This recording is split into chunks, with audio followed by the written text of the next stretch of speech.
grateful rising. You know, in this podcast here, what I'm doing is a part of a series. It's a part of I'm Black So What series. I'm going to talk about Black unity versus Black wholeness. We hear a lot about Black unity. Oh, we need to be unified. And that's true. That's a good thing. Sounds good in theory, looks good on paper. But what exactly is that? And in the second series, the second podcast in this series, I'm going to do one on, is there ever a cause or a need for a Black person, a Black unit, to just separate from a whole? Is there ever a cause? So now we're going to go in search of sanity on Black wholeness. Let's get a definition of whole. Whole is a thing that is complete in itself. A thing that is complete in itself. Now let's look at unity. The root of unity is unit.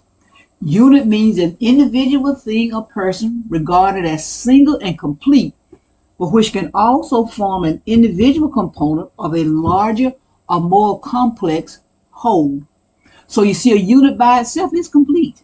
You can be complete as a unit, but a unit can also be a part of a whole. Actually, a unit is a whole. A unit by itself is complete. It's actually a whole.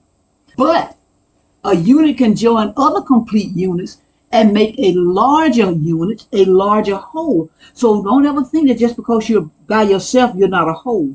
You are a whole by yourself. But when I'm talking about Black wholeness, I'm talking about the individual units, the individual wholes joining together to form a larger whole.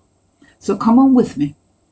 Let's go beneath the crust on unity, unit, whole, and wholeness as it applies to the Black community.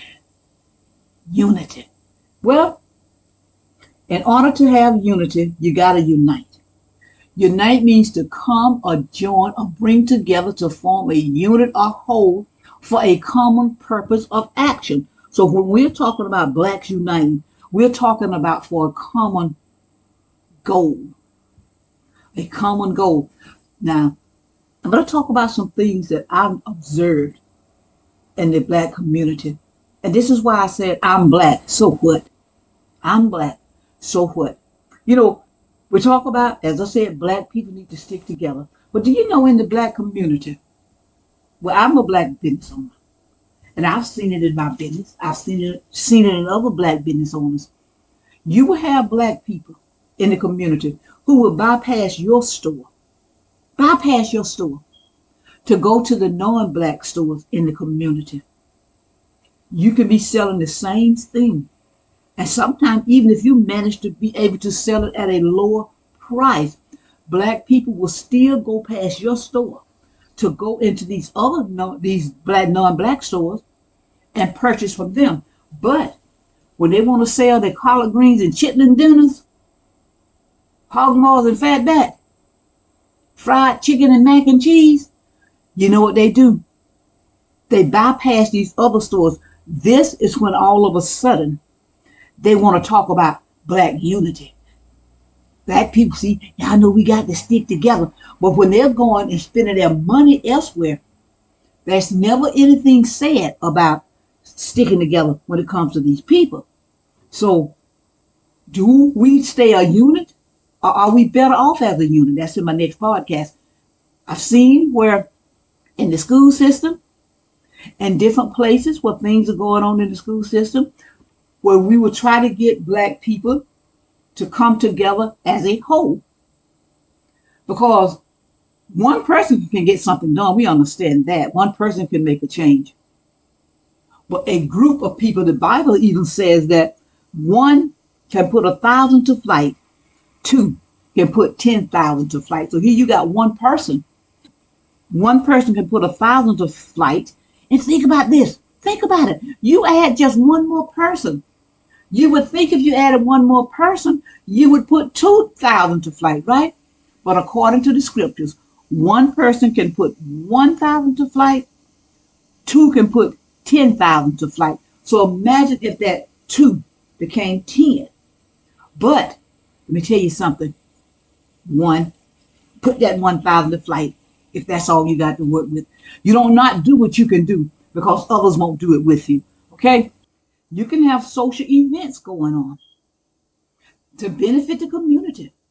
Or maybe sometime it will just benefit you, but whatever's going to benefit, you can have that going on. You can't get certain black people to come out and support you in that. But here again, the minute they have something going on, they want you to come out and support them. They want you to come and say, well, I'm going to support you because we're black. Well, so what? You're black, so what?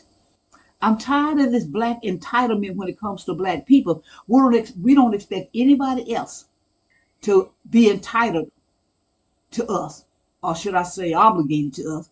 We don't expect nobody else, no matter how much we bootleg, no matter how much we support them, no matter how much we go against each other for them.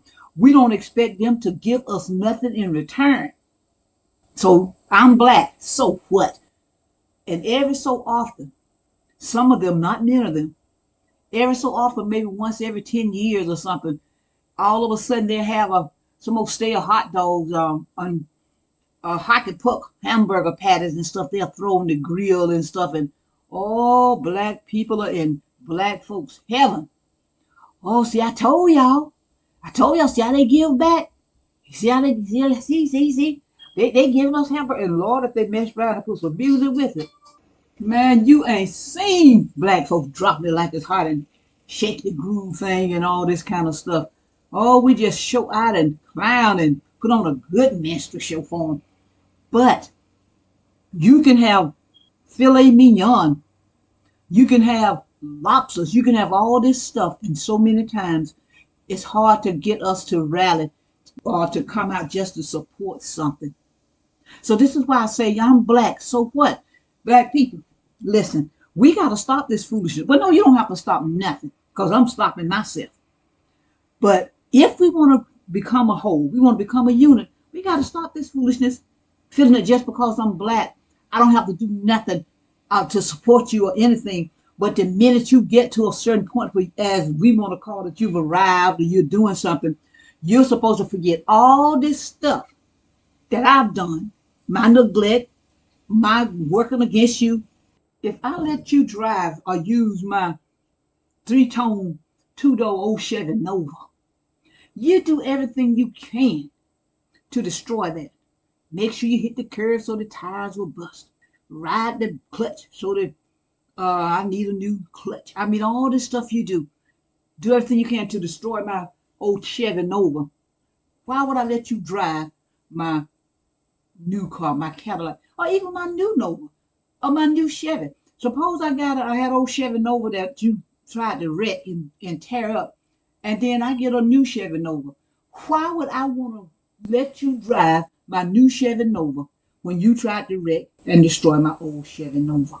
And I'm getting into my next podcast. So let me wrap this thing up. You see, I'm black, so what? I'm black, so what? Black entitlement gone out the window as far as I'm concerned. Stay tuned for my next podcast, which will be tomorrow, where I talk about is there ever a cause or is now the time for the unit? And I'm talking about me now. That's something I'm wrestling with right now. I'm about at the point where I'm about ready to just pull myself away. I'm a whole all by myself, but I always want to be a part of a bigger whole. But I want to say this. I want you to be encouraged. I'm LilyBell. Oops, I forgot my why did you do it? You know I got to do my why did you do it?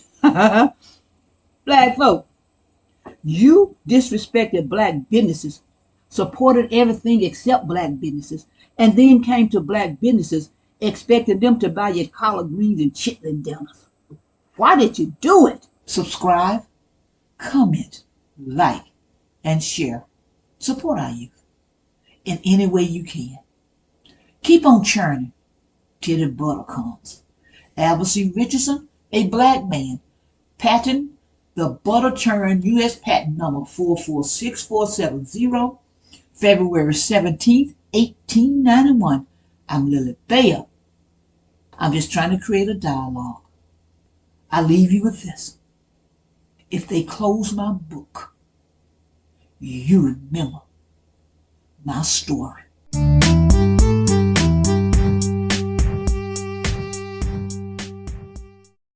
A Nat Turner Runner production. Lock and load. LilyBell. Be encouraged.